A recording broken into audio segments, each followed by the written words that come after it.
Good morning, and thank you for joining us. Let's start today's technical analysis with the Australian dollar and the US dollar pair and the recent events stirring the markets. Greg? The Aussie dollar pair dove 1% in the last session.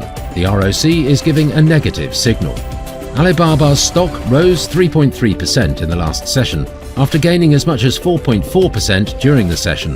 The Williams indicator indicates an overbought market. The dollar-yen pair rose 0.8% in the last session. The ROC is giving a positive signal. The pound-dollar pair dove 1.2% in the last session. The ROC's negative signal is in line with the overall technical analysis. Moving on to world financial news. The dollar inched up, but struggled to make bigger gains as the boost from a still hawkish Federal Reserve was tempered by investors' growing appetite for riskier assets, driven by China's reopening. Amazon says it plans to lay off more than 18,000 employees as the global economic outlook continues to worsen. Several teams will be affected, including the Human Resources Department and Amazon stores, according to a memo from CEO Andy Jassy shared with employees.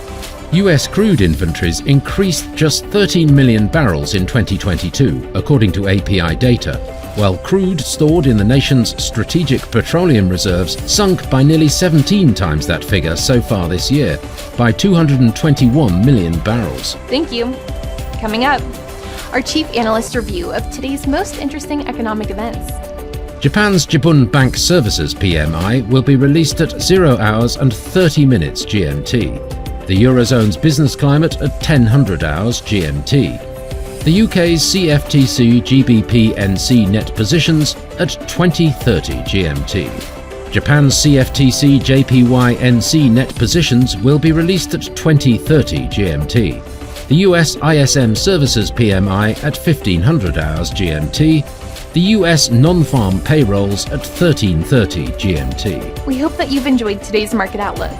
On behalf of all of us here, we wish you a productive trading day.